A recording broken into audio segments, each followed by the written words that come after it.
Doctor Baba Saheb Ambedkar open university.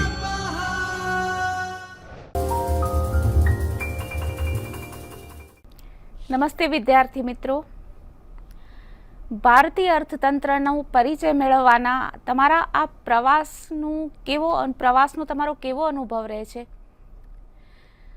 ભારતીય અર્થતંત્રનો આપણો પરિચય જે આપણે લઈએ છીએ એ પરિચયમાં આપણે એક પછી એક પાસાઓનો અભ્યાસ કરીએ છીએ। ભારતની અથવા તો કોઈ પણ રાષ્ટ્રની આવક કેટલી હોઈ શકે, કેવી રીતે એની ગણતરી કરાય। હવે તમે બધા મેચ્યોર છો એટલે સમાચારોમાં તો આ વિગતથી તમે પરિચિત રહેતા જ હશો કે રાષ્ટ્રની આવકની ગણતરી, રાષ્ટ્રીય આવક આટલી થઈ, કુલ ઉત્પાદન આટલું થયું, એટલે આ શબ્દોથી તો તમે થોડા પરિચિત હશો જ।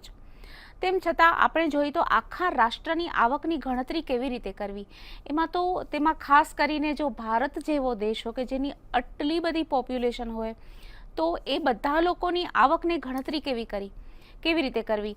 દાખલા તરીકે રોજના 100 રૂપિયાની આવક કમાઈ રહેલો એક ફેરિયાનું કામ કરતો એક વ્યક્તિ હોય, અથવા તો રોજના કરોડો રૂપિયાની આવક કમાતા હોય એવા કોઈ ઇન્ડસ્ટ્રીયલિસ્ટ હોય, એવું પણ બની શકે। તો બધાની આવકને જાણવું કેવી રીતે? જે લોકો વ્યવસ્થિત વ્યવસાય કરે છે એ લોકો પાસે તો આવકના ખર્ચના એવા આંકડા આપણને માહિતી મળી રહે, પણ ઘણા બધા લોકો પાસેથી આપણને ખર્ચના હિસાબો નથી મળતા, કારણ કે એ લોકોનો બહુ નાનો વ્યવસાય હોય છે। દાખલા તરીકે ઘરકામ કરતી વ્યક્તિઓ હોય, એક છૂટક અથવા તો રોજિંદી આવક પર શ્રમ કરતા લોકો હોય, તો એ બધા લોકો પોતાની આવકના હિસાબો યોગ્ય રીતે ન રાખતા હોય એવું બની શકે। ખાસ કરીને જ્યારે લોકો અસંગઠિત ક્ષેત્રમાં કામ કરતા હોય, અસંગઠિત ક્ષેત્ર એટલે કોઈ વ્યવસ્થિત ઓફિસ કે એ રીતે હોય એમાં કામ કરતા કર્મચારી નહીં, પણ છૂટક પોતાની રીતે કામ કરતા કર્મચારીઓ હોય, કદાચ એને કર્મચારી ન કહી શકાય, તો એ રીતે કામ કરતા લોકો હોય એ લોકોની આવકની ગણતરી કેવી રીતે રાખવી। હવે આપણે જે રીતે આ આખું એકમ સમજવાના છીએ એની એક આખી થોડી રૂપરેખાનો પરિચય મેળવી લઈએ। તો એકમની રૂપરેખા છે રાષ્ટ્રીય આવકનો ખ્યાલ અને વ્યાખ્યાને સમજવા, રાષ્ટ્રીય આવકના જુદા જુદા ખ્યાલો એટલે કે રાષ્ટ્રીય આવક કઈ રીતે માપી શકાય છે, એની કઈ વ્યાખ્યાઓ જુદા જુદા અર્થશાસ્ત્રીઓએ આપેલી છે। તમને ખ્યાલ જ છે કે અર્થશાસ્ત્ર એવું વિજ્ઞાન છે કે જેના વિશેનો કોઈ એક કોન્સેપ્ટ હોય, એક ખ્યાલ હોય, એના વિશે અલગ અલગ અર્થશાસ્ત્રીઓના જુદા જુદા અભિપ્રાયો ધરાવતી અથવા તો જુદો અભ્યાસ કરતી વ્યાખ્યાઓ આપણને મળતી હોય। એમાં વ્યાખ્યાઓમાં અને ખ્યાલમાં સતત પરિવર્તન આવતું હોય। રાષ્ટ્રીય આવકનું માપન કેવી રીતે કરવું એ આપણે અહીંયા એકમમાં જાણશું। રાષ્ટ્રીય આવકની ગણતરી કેવી રીતે કરવી અને રાષ્ટ્રીય આવકને અસર કરતા પરિબળો કયા છે, એટલે કે રાષ્ટ્રીય આવક કેવી રીતે વધે છે, કયા કારણોથી ઓછી થાય અથવા તો ઘટે છે, તો આ બધા પરિબળોનો આપણે પરિચય મેળવવાના છીએ એ આ એકમમાં। હવે આ એકમના ઉદ્દેશો જુઓ, એક પછી એક આપણે એકમના ઉદ્દેશોનો પરિચય લઈએ। તો આ એકમનો અભ્યાસ કર્યા પછી વિદ્યાર્થી તરીકે તમે કઈ રીતે સમૃદ્ધ બનશો, તો રાષ્ટ્રીય આવકની સ્પષ્ટ વ્યાખ્યા જણાવી શકશો। કારણ કે આપણે ઘણી વખત કોઈને પણ સીધું પૂછીએ કે રાષ્ટ્રીય આવક એટલે શું, તો રાષ્ટ્રીય આવકમાં એનો ખ્યાલ તમે કઈ રીતે જણાવો, પણ આ એકમનો જ્યારે અભ્યાસ કરી ચૂક્યા હશો ત્યારે તમે ચોક્કસપણે રાષ્ટ્રીય આવકની વ્યાખ્યા લખી શકશો અને તમારી કદાચ પોતાની રીતે એ વ્યાખ્યાબદ્ધ કરી શકશો એ કોન્સેપ્ટને। પછીનો જે ઉદ્દેશ છે એ રાષ્ટ્રીય આવકના જુદા જુદા ખ્યાલો વચ્ચેનો ભેદ પારખવાનો। આ એકમ આપણે શા માટે ભણીએ છીએ કે રાષ્ટ્રીય આવક, તો રાષ્ટ્રીય આવકના જુદા જુદા ખ્યાલો છે। હવે એ બધા ખ્યાલો વચ્ચે થોડો ભેદ છે, ઘણી વખત ભેદ બહુ સ્પષ્ટ ન પણ હોય, તો એ ભેદ પારખી શકવાની ક્ષમતા તમારામાં આવશે એ આ એકમનો અભ્યાસ કર્યા પછી, અને રાષ્ટ્રીય આવકનું માપન પણ તમે કરી શકશો। એટલે આના પછી જ્યારે આ એકમનો અભ્યાસ કરી ચૂક્યા હોઈએ આપણે, ત્યારે તમે સમજી શકશો કે રાષ્ટ્રીય આવકનું માપન કેવી રીતે થાય। તો જે ભારતમાં રાષ્ટ્રીય આવકની ગણતરી થાય અથવા તો કોઈ પણ દેશની રાષ્ટ્રીય આવકની ગણતરી થાય એમાં તમે તમારો ઇનપુટ આપી શકો અથવા તો એ પ્રક્રિયા સમજી શકો કે કેવી રીતે બધું થાય છે। આગળ જોઈએ રાષ્ટ્રીય આવકની ગણતરી કરતી વખતે કઈ કઈ બાબતોને ધ્યાનમાં લેવી જોઈએ અથવા તો કઈ મુશ્કેલીઓ આવે છે તે સમજી શકાશે. હવે જુઓ, આ જે બે મુદ્દા છે, ત્રીજો અને ચોથો, કે જ્યારે તમે રાષ્ટ્રીય આવકનું માપન કરશો ત્યારે તમારા રસ્તામાં, એટલે કે એ માપનની આખી પ્રક્રિયા છે એમાં ઘણી બધી અમુક મુશ્કેલીઓ આવવાની છે. જ્યારે તમે માપન કરો ત્યારે તમને ખ્યાલ આવે કે મુશ્કેલીઓ કઈ કઈ હોય છે. જનરલી આપણે બુક્સમાં આમ વાંચી લઈએ કે રાષ્ટ્રીય આવક આ રીતે ગણાય. હવે ઉદાહરણ તરીકે આપણે એક લઈએ કે દાખલા તરીકે કોઈ એક પરિવાર છે, પરિવારના તમે સભ્ય છો, તમારી આવક કેટલી? આના બે જવાબ હોઈ શકે. એક તો તમે માત્ર વિદ્યાર્થીઓ છો એટલે કે અભ્યાસનું કામ કરો છો અને તમારી આવક નથી, તો તમારી આવક નથી પણ તમારા પરિવારની આવક છે. બીજું થઈ શકે કે તમે જો કોઈ વ્યવસાય કરતા હો કે જોબ કરતા હો તો એમાંથી તમારી આવક હોય તો એના કારણે પરિવારની આવકમાં ગણતરી કરી શકાય તમારી આવકનો. તો પરિવારની આવકને જાણવી તો સરળ છે. આપણા પરિવારમાં જેટલા સભ્યો હોય એ બધાની આવકની ગણતરી કરીએ.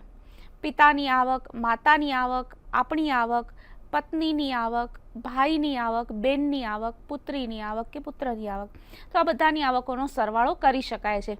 પણ આ રાષ્ટ્ર બહુ મોટી બાબત છે, તો એની આવકની ગણતરી કઈ રીતે કરવી, તો એમાં કયા કયા અવરોધો આવે છે એ વિશે તમે જાણી શકશો. અને એ અવરોધો આવે છે તો એ કઈ બાબતો ધ્યાનમાં લેવી જોઈએ એ પણ તમારે શીખવાનું રહેશે. રાષ્ટ્રીય આવકમાં વધઘટ શા માટે થાય છે, જે આપણે બાબત આગળ જ વિચાર કરી કે રાષ્ટ્રીય આવકને અસર કરતા પરિબળો કયા છે. તો રાષ્ટ્રીય આવકને અસર કરતા પરિબળો જે છે એના આધારે રાષ્ટ્રીય આવકમાં વધઘટ શા માટે થાય છે એનો આપણે અભ્યાસ કરી શકીશું. હવે રાષ્ટ્રીય આવકનો જે ખ્યાલ આપેલો છે, ઘણા બધા અર્થશાસ્ત્રીઓ પોતપોતાની રીતે એનો ખ્યાલ આપેલો છે. તમે જુઓ છો કે માર્શલ છે, પીગુ, લિપ્સી, ક્રિસ્ટલ, ફ્રોએન, ગાર્ડનર ઓકલે, સાયમન કુઝનેટ, આ બધા અર્થશાસ્ત્રીઓએ પોતપોતાની રીતે અને પોતપોતાના સમયને ધ્યાનમાં રાખીને જેમ જેમ કોન્સેપ્ટ ડેવલપ થતો ગયો એવી રીતે રાષ્ટ્રીય આવકની વ્યાખ્યા આપવાનો પ્રયત્ન કર્યો છે. હવે એવું શા માટે કે એક જ વ્યાખ્યા નહીં? તો એક બાબત ખાસ ધ્યાનમાં રાખવાની કે જ્યારે આપણે રાષ્ટ્રીય આવકની ગણતરી કરવાની સૌથી પહેલી વખત શરૂઆત થઈ હશે ત્યારે બધી મુશ્કેલીઓ હશે કે આના કારણે રાષ્ટ્રીય આવકની ગણતરી નથી થઈ શકતી, આ પ્રોબ્લેમ આવે છે. તો એ વ્યાખ્યાના આધારે રાષ્ટ્રીય આવકની ગણતરી કરતાં કરતાં એક પછી એક અવરોધો દૂર થતા ગયા અને દૂર કરતા ગયા. ઓટોમેટિક દૂર ન થાય અવરોધો, એને સભાનપણે દૂર કરવાના હોય છે, પ્રયત્નોથી દૂર કરવાના હોય છે. તો આ રીતે અવરોધો દૂર થતા ગયા અને એ પરિસ્થિતિને, એક કોન્સેપ્ટને, એક ક્રિયાને અને એ અવરોધો દૂર કરવાના અનુભવને રાષ્ટ્રીય આવકની વ્યાખ્યામાં સામેલ કરીએ. તો રાષ્ટ્રીય આવકની વ્યાખ્યા ધીમે ધીમે સ્વરૂપ બદલતી ગઈ. તો આ બધાની રાષ્ટ્રીય આવકની વ્યાખ્યાઓ આપેલી છે. આપણી પાસે બહુ સારી સુવિધા છે ઇન્ટરનેટ કનેક્ટિવિટીની. તમારી બુકમાં પણ વ્યાખ્યાઓ આપેલી હશે, તો તમે જરૂરથી આ બધા અર્થશાસ્ત્રીઓએ કે અભ્યાસીઓએ જે વ્યાખ્યા આપેલી છે એ વ્યાખ્યાઓ તમે એક વખત એક સાથે વાંચો. દરેકમાં શું શું ભિન્નતા છે, દરેક અર્થશાસ્ત્રીએ કયા પોઈન્ટને મહત્ત્વ આપ્યું છે અથવા તો રાષ્ટ્રીય આવકની ગણતરીની કઈ મુશ્કેલી દૂર કરી છે, એ બધી બાબતો અહીંયા સમાવિષ્ટ થાય છે. હવે ડેફિનેશન આપણે એક લઈએ, general definition of national income. National income is a sum total of countries total output. એક વાક્ય તો આવી ગયું કે રાષ્ટ્રની આવકના કુલ ઉત્પાદનનો સરવાળો, sum total of countries total output એટલે કે ઉત્પાદનનો સરવાળો. પછી શું લખ્યું છે? Produced by its own factors of production. જ્યારે દેશના પોતાના સાધનોથી કુલ ઉત્પાદન થયું હોય એને રાષ્ટ્રની આવક ગણવામાં આવે છે. હવે દેશના પોતાના સાધનો એટલે શું? આમાં એક તમે ખાસ બાબત ધ્યાનમાં રાખો કે આપણે જ્યારે કોઈ પણ વસ્તુનું પ્રોડક્શન થાય છે ત્યારે એ દેશના જમીન, મૂડી, શ્રમ, નિયોજન ક્ષમતા લાગેલા હોવા જોઈએ. ધારો કે મૂડી કોઈ બીજા દેશ દ્વારા રોકાણ પામી છે. આપણે જ્યારે ઇન્વેસ્ટમેન્ટ માટે જ્યારે ભારત બધા દેશોને આમંત્રણ આપતું હોય, આપણા દેશમાં મૂડી રોકાણ કરવાનું આકર્ષણ આપણે વિદેશીઓને બતાવતા હોઈએ, એવી સ્થિતિમાં જ્યારે વિદેશી મૂડી રોકાણ આપણા દેશમાં થાય છે એવા વખતે જ્યારે નફો થાય છે, ઉત્પાદન થાય, વેચાણ થાય, નફો થાય, તો નફો એ ભારતમાં નથી રહેતો, એટલો ભાગ મૂડી પોતાનો હિસ્સો વિદેશમાં લઈ જાય છે, તો પછી આપણી આવક એટલી ઓછી ગણાય. તો આ રીતે દેશના પોતાના જ સાધનો હોય, દાખલા તરીકે મૂડીરોકાણ પણ ભારતના લોકોએ જ કરેલું હોય, તો નફો થાય એ પણ ભારતમાં જ રહેવાનો છે. નફો એ આવક છે, મૂડીરોકાણ કરનારાઓની આવક છે. તો આ ભારતના સાધનોથી જ અથવા તો કોઈ પણ દેશના સાધનોથી જો ઉત્પાદન થયું હોય તો તે દેશની રાષ્ટ્રીય આવક ગણી શકાય. પછી શું છે? પછી શબ્દો આવે છે ડ્યુરિંગ અ યર, એક વર્ષ દરમિયાન. એટલે આ જ્યારે ગણતરી થાય છે ત્યારે રોજ રોજ આપણે ગણતરી નથી કરતા કે આજે આટલી આવક હતી અથવા તો 3 તારીખે કેટલી આવક હતી, 4 તારીખે રાષ્ટ્રની આવક કેટલી, 5 તારીખે રાષ્ટ્રની આવક કેટલી. આ રીતે આપણે ગણતરી નથી કરતા, કારણ કે અમુક સાધનો હોય એ ફરીથી એકબીજાના યુઝમાં આવે છે, એનો અંતિમ ઉપયોગ જ્યાં અટકે ત્યાં એની ગણતરી કરવાની હોય છે. એક સાધન 3જી તારીખે ઉપયોગમાં આવ્યું તો 4થી તારીખે પણ ઉપયોગમાં આવવાનું હોય, પછી 1 મહિના સુધી ના આવવાનું હોય, અને આવતા મહિનાની 10મી તારીખે કોઈ સાધનનો ઉપયોગ થવાનો હોય અને એની આવક થાય. તો આ રીતે વચમાં ગેપ આપણે નથી રાખતા અને દર વર્ષે જ્યારે એક વર્ષના ગાળા દરમિયાન જેટલી આવક થઈ એની ગણતરી કરીએ છીએ. દર 10 વર્ષનો ગાળો અથવા તો દર 5 વર્ષનો ગાળો એ બહુ લાંબો ગાળો થઈ જાય, 3 વર્ષનો ગાળો વગેરે બહુ લાંબા ગાળા થઈ જાય. એમાં આપણને રાષ્ટ્રની આવક કેટલી વધે છે એનું સ્પષ્ટ ચિત્ર ન મળે. હવે ઉદાહરણ તરીકે આપણે જોઈએ તો 2011માં જેટલી રાષ્ટ્રની આવક હતી, સ્વાભાવિક જ છે કે 2020માં એ રાષ્ટ્રની આવક વધવાની જ હોય. તો એ 10 વર્ષનો જે ગાળો છે એ લાંબા ગાળામાં ઘણો બધો ફેરફાર થઈ ગયો હોય. એના કરતાં આપણે ગણતરી કરીએ છીએ કે 2019માં કેટલી આવક હતી અથવા તો 2018માં કેટલી આવક હતી. આમ એક વર્ષનો આપણે અભ્યાસ કરીએ છીએ. તો એક વર્ષ દરમિયાન, હવે ફરીથી જોઈએ, એક વર્ષ દરમિયાન રાષ્ટ્રના પોતાના સાધનો, ઓન ફેક્ટર્સ, જે ઉત્પાદન થયું હોય એ ઉત્પાદનનો કુલ સરવાળો એ રાષ્ટ્રની આવક છે. પછીનો મુદ્દો શું કહે છે? Valid or measured in terms of money, જેનું નાણાંમાં માપન થયું હોય અથવા તો મૂલ્યાંકન થયું હોય, જેની બજાર કિંમત હોય. એક સીધી સાદી સમજ છે, પણ ધારો કે એની બજારમાં મૂલ્યાંકન ન થયું હોય, બજારમાં વેચાણી ન હોય, પણ નાણાંમાં એનું માપન થયું છે, એનું મૂલ્ય ખબર છે કે આનું મૂલ્ય કેટલું થાય, તો આનું મૂલ્ય 500 રૂપિયા, આનું મૂલ્ય 1000 રૂપિયા, આનું મૂલ્ય 10 લાખ રૂપિયા. તો આ રીતે કોઈ પણ કામનું જ્યારે નાણાકીય મૂલ્યાંકન થઈ શકતું હોય તો એ આપણે રાષ્ટ્રમાં ગણતરી કરવામાં આવે છે. તો કારણ કે એટલા માટે જ હવે કોન્સેપ્ટ એ આપણો આવ્યો છે કે જ્યારે સ્ત્રી પોતાના ઘરમાં કામ કરે છે, ગૃહ કાર્ય કરે છે, તો એ રાષ્ટ્રીય આવકની ગણતરીમાં નથી માપવામાં આવતું, પણ જ્યારે કોઈ બેન છે એ બીજાના ઘરે કામ કરે છે અને એના બદલામાં નાણાં મેળવે છે ત્યારે એની રાષ્ટ્રીય આવક બને છે.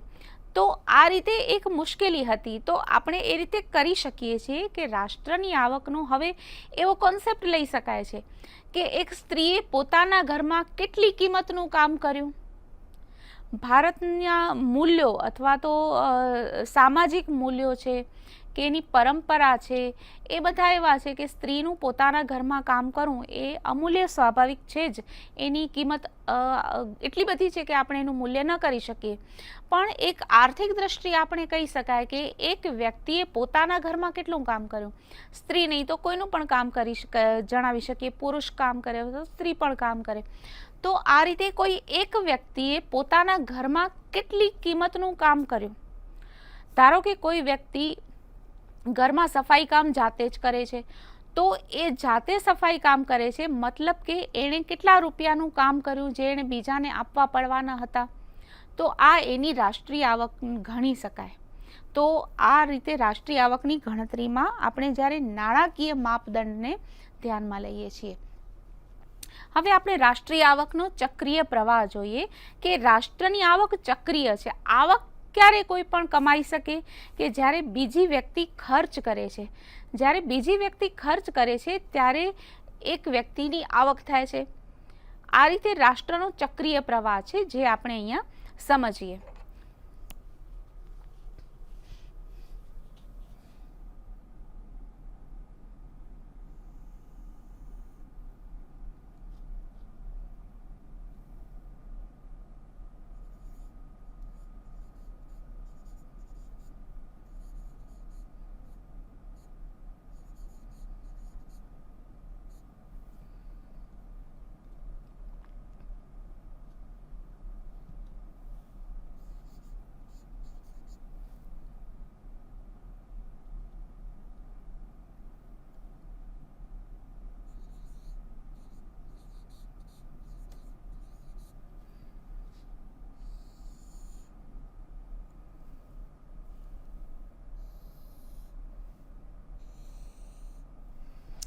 જ્યારે કોઈ પણ વસ્તુનું ઉત્પાદન થાય છે ત્યારે કોઈ વ્યક્તિ છે એ પોતાનો શ્રમ આપે છે. આ છે ધારો કે નિયોજક.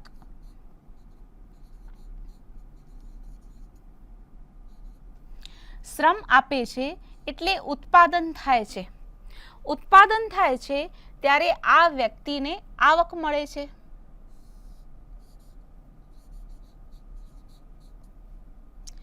આવક મળે છે એટલે આ વ્યક્તિ છે એ ઉત્પાદન બજારમાંથી ખરીદે છે.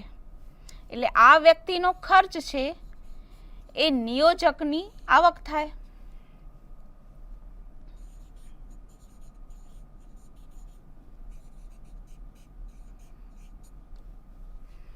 એ નિયોજકની આવક થાય.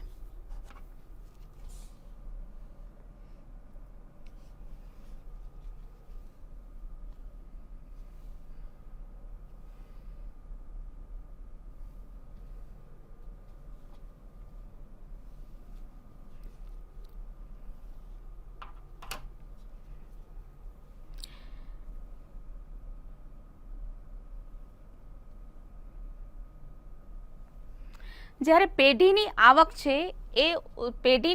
છે એ જ્યારે પેઢી વેતન ચૂકવશે, જ્યારે વેતન ચૂકવે છે તો વેતનનો ખર્ચ થાય છે. જે વેતનનો ખર્ચ થાય છે ઉત્પાદન સાધનોની આવક થાય છે. જ્યારે બજારમાં વસ્તુઓનું ઉત્પાદન થાય છે, વસ્તુઓની ખરીદી થાય ત્યારે બજારમાં પેઢીની આવક થાય. જ્યારે પેઢીને આવક થાય ત્યારે તે લોકો નિયોજકો જ્યારે વેતન ચૂકવે છે એટલે એક વસ્તુની આવક છે એ બીજી પેઢીનો ખર્ચ થાય છે. જ્યારે આપણે બજારમાં કોઈ પણ વસ્તુની ખરીદી કરીએ છીએ આ રાષ્ટ્રીય આવકનો સર્ક્યુલર ફ્લો કહેવાય છે. ઉત્પાદન જ્યારે બજારમાં થાય છે, ઉત્પાદન કોણ કરે છે તો ઉત્પાદન શ્રમ દ્વારા કરવામાં આવે છે. શ્રમ જ્યારે ઉત્પાદન કરે છે ત્યારે તેને વેતન પણ આપવામાં આવે છે. જ્યારે વેતન છે એ શ્રમિકની આવક ગણાય છે. હવે શ્રમિકની આવક જ્યારે છે એ આવક જ્યારે વસ્તુઓ ખર્ચ કરવામાં, વસ્તુઓની ખરીદી કરવા માટે કરે છે, એ વસ્તુઓની ખરીદી કરવા માટે પેઢીની આવક થાય છે. આપણે એક ઉદાહરણ જોઈએ કે એક ફેક્ટરી છે જે સાબુ બનાવે છે. સાબુ બનાવતી ફેક્ટરીમાં જે શ્રમિકો કામ કરે છે એમાં મેનેજર્સ પણ હોઈ શકે, ટેકનોલોજીકલ ડિપાર્ટમેન્ટના લોકો પણ હોઈ શકે, ઇલેક્ટ્રિશિયન પણ હોઈ શકે, સાબુનું પેકિંગ કરતા લોકો પણ હોઈ શકે. જ્યારે બજારમાં સાબુ વેચાય છે ત્યારે આ બધા લોકોને આવક મળે છે.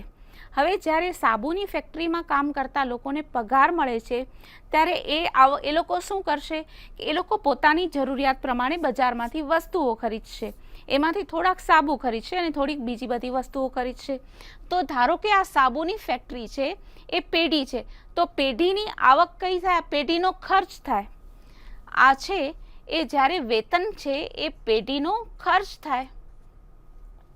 વેતન ખર્ચ છે. જ્યારે અહીંયા વેતન શું છે? જ્યારે કોઈ એક શ્રમિક માટે વેતન આવક પણ બને છે. તો આ રીતે આખા રાષ્ટ્રની આવક છે એ એક પછી એક આપણે સર્ક્યુલર ફ્લોમાં સમજી શકીએ.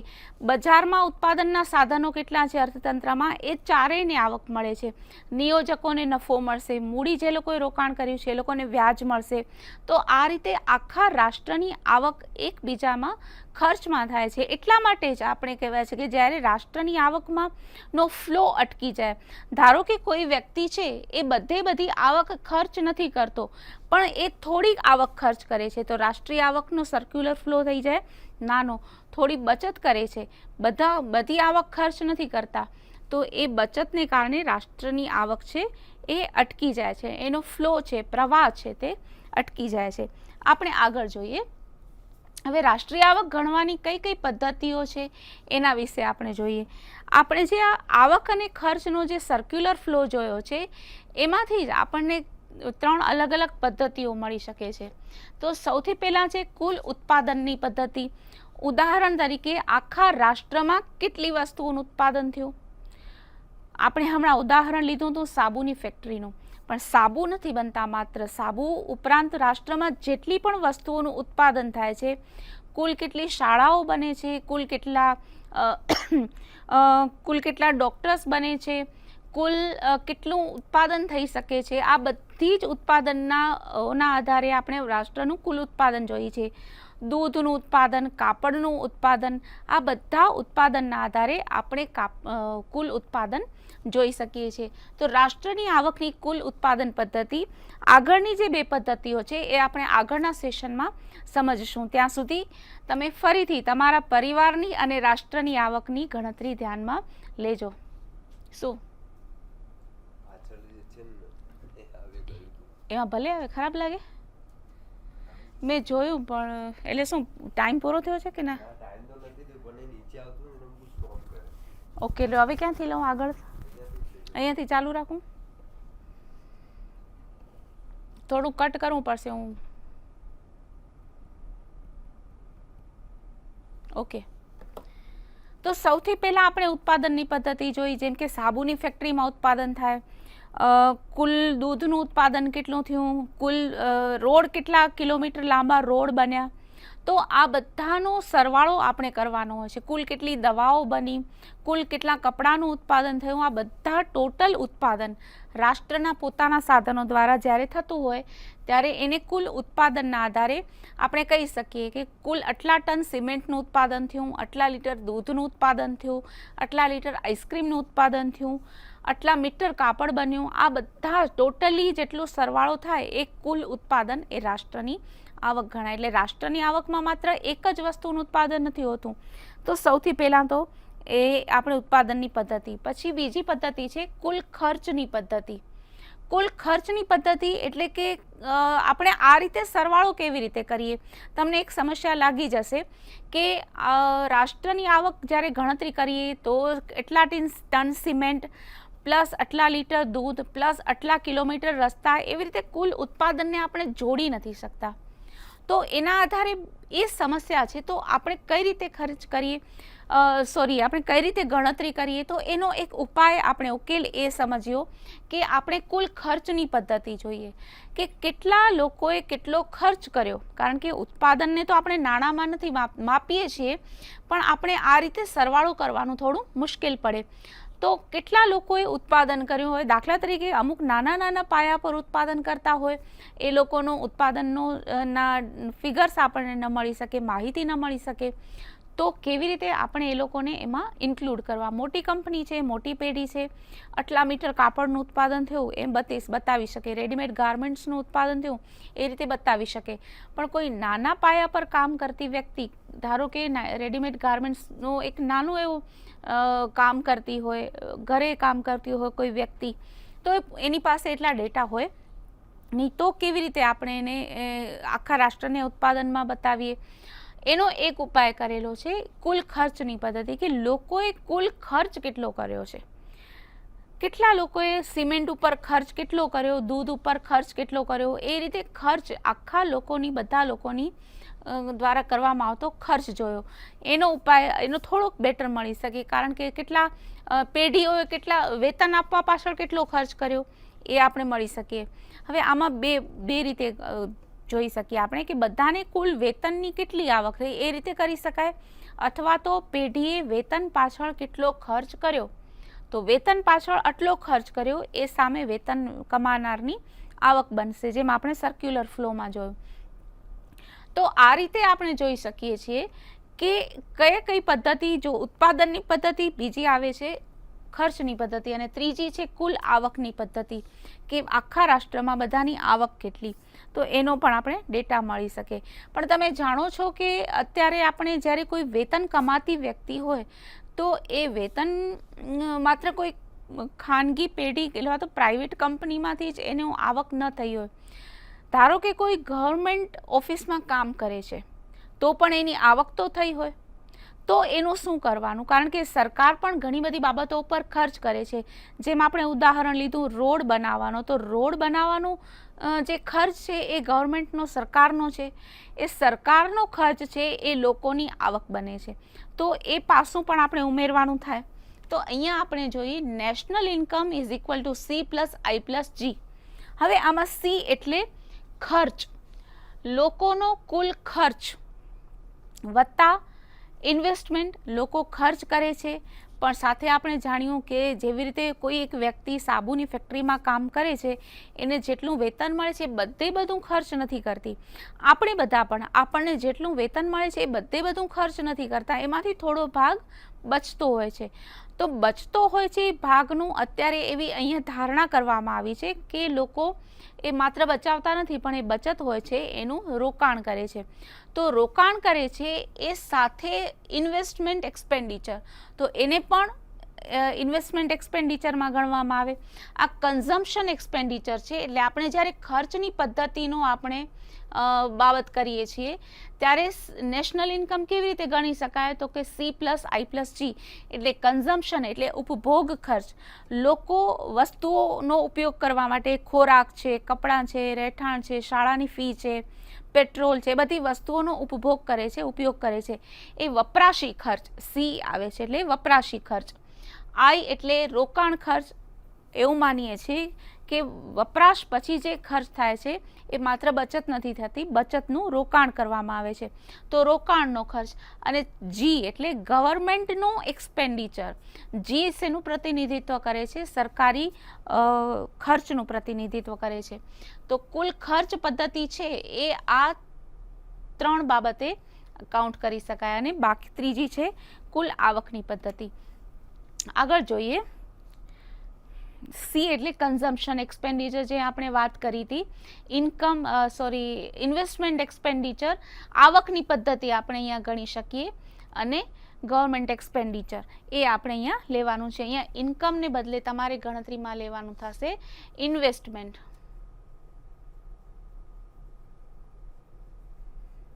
બરાબર, ઇન્વેસ્ટમેન્ટ એક્સપેન્ડિચર એટલે C plus I plus G government expenditure, જે કુલ ખર્ચ પદ્ધતિના ત્રણ પાસાઓ છે એ આપણે લીધા. હવે આગળ જોઈએ તો રાષ્ટ્રીય આવકની ગણતરી કરતી વખતે કઈ કઈ મુશ્કેલીઓ પડે છે. તમે જો રાષ્ટ્રીય આવકનો ખ્યાલ સમજતી વખતે તમને શું શું બાબતો એમાં આવી? સૌથી પહેલાં તો નાણાકીય બાબત એમાં આવી, કારણ કે એમાં નાણાંમાં ગણતરી કરી શકાય. જ્યારે કોઈ પણ વ્યક્તિ પોતાના ઘરનું કામ જાતે કરે છે ત્યારે એ નાણાંમાં એની કિંમતનું મૂલ્યાંકન નથી થતું, પણ જ્યારે બહારની કોઈ વ્યક્તિ પાસે કામ કરાવે છે ત્યારે એનું નાણાંમાં મૂલ્યાંકન થાય છે.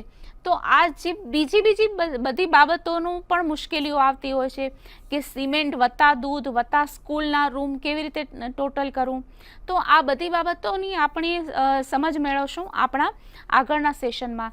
ત્યાં સુધી તમે એક વખત આનું જોઈ લેજો મુદ્દાઓ કે ઉત્પાદનની નાણાકીય ગણતરી ન થતી હોય એવી કઈ કઈ બાબતો છે.